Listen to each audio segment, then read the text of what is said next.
Falar das nossas confusões, falar das nossas dificuldades para o outro é muito difícil, porque toda a nossa maneira de educação, a nossa sociedade nos ensinou exatamente o contrário. A gente só fala quando as coisas estão prontas dentro de nós. Mas falar da confusão, principalmente nesse momento em que a gente está tendo que assumir vários papéis dentro de um mesmo ambiente, que a gente não tem as quebras, é muito importante para a gente negociar.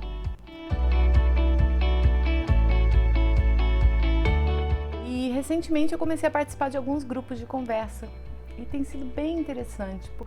E um dos pontos do grupo que eu participei ontem foi de uma menina que trouxe que ela estava vivendo a seguinte situação. A família se organizou de uma forma que eles fazem várias coisas juntos. E a gente está num momento em que a gente, de uma certa forma, a gente vivia meio fragmentado, né? Então tinha a Joyce, que era a empresária, que ia para o trabalho, tinha a Joyce, que era facilitadora, que ia dar aula e provocar as pessoas, tinha a Joyce mãe, tinha a Joyce dona de casa, tinha a Joyce cozinheira, e a gente se dividia entre esses papéis, mas a gente está vivendo um momento em que todas as Joyces têm que conviver juntas dentro de casa. O que essa menina estava falando? Que ela está vivendo com a mãe, com o pai, com os irmãos, que são 2 irmãos, e ela. E eles montaram um esquema na casa, desde que começou o processo do coronavírus, onde eles fazem várias coisas juntos, porque eles se organizaram dessa forma. Então vai assistir um filme, vai todo mundo junto, vai comer, vai cozinhar, vai todo mundo junto.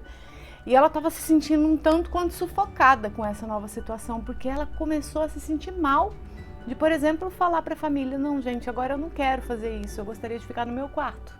Como é que você fala para sua família que você não quer assistir um filme naquele momento? Como é que você fala para sua família que você não quer comer naquela hora que todo mundo está indo comer? Sendo que a dinâmica da casa toda é de fazer as coisas juntos. Pode ser que você fale alguma coisa para a pessoa que a pessoa se sinta ofendida.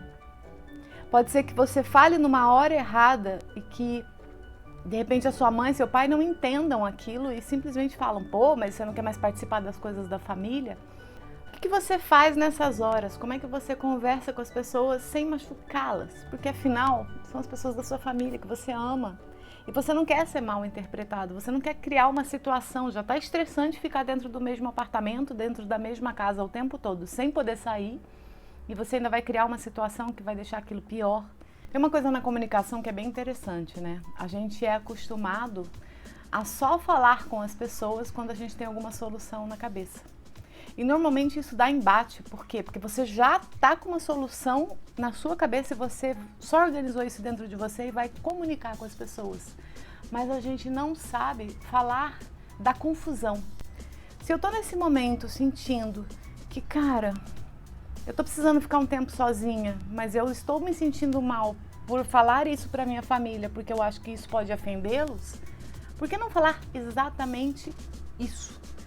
Não vá com nada fechado, não vá, porque onde é que pode dar problema? Eu virar para as pessoas e falar assim: olha só, eu tenho um negócio para falar para vocês que está me incomodando muito e eu queria marcar uma conversa para a gente poder alinhar essa questão. Se você já chega assim, com certeza vai dar confusão. Agora, se você chega e fala assim: olha, gente, tá sendo muito difícil para mim ter que ficar o tempo todo dentro de casa e eu tô com várias dúvidas na minha cabeça sobre como agir. Para mim é muito importante ficar bem com todos vocês, né? Ainda mais nesse momento que a gente está junto o tempo todo, eu queria muito conversar com vocês. E quando você chegar e sentar na sala e estiver com a sua família toda, é muito bacana você combinar o jogo. Então, olha só, eu gostaria de combinar aqui, por exemplo, que cada um fala como está se sentindo, né? E pra gente entender as limitações, as dificuldades, entender o que está sendo bom, o que está sendo ruim. Hoje a gente está assim, a gente está assado, a gente está fazendo dessa forma. Como é que está sendo para vocês isso? Está todo mundo satisfeito com esse modelo? Tem alguma coisa que vocês gostariam de mudar? E escutar de verdade todo mundo. E aí, quando você for falar de você, não falar exatamente o que você quer, mas falar da dúvida que você tem dentro de você. Por exemplo, essa menina, ela estava com um problema porque ela gostaria de passar um tempo sozinha, ela estava sentindo essa necessidade, mas ela tinha muito medo de ofender a família por não participar dos encontros todos e intensos que estavam acontecendo dentro de casa. Então ela poderia simplesmente falar para as pessoas assim: olha só, eu adoro participar de todas essas coisas com vocês, eu adoro assistir filme, eu adoro cozinhar, eu adoro tudo isso, mas eu também estou sentindo muita falta de ficar sozinha, mas eu estou com medo de falar isso para vocês, porque eu acho que isso pode machucar vocês. Qual é o ponto? A gente expor a nossa confusão interna. Não atacar as pessoas, não julgar, mas dizer simplesmente sobre como você está se sentindo dentro dessa situação.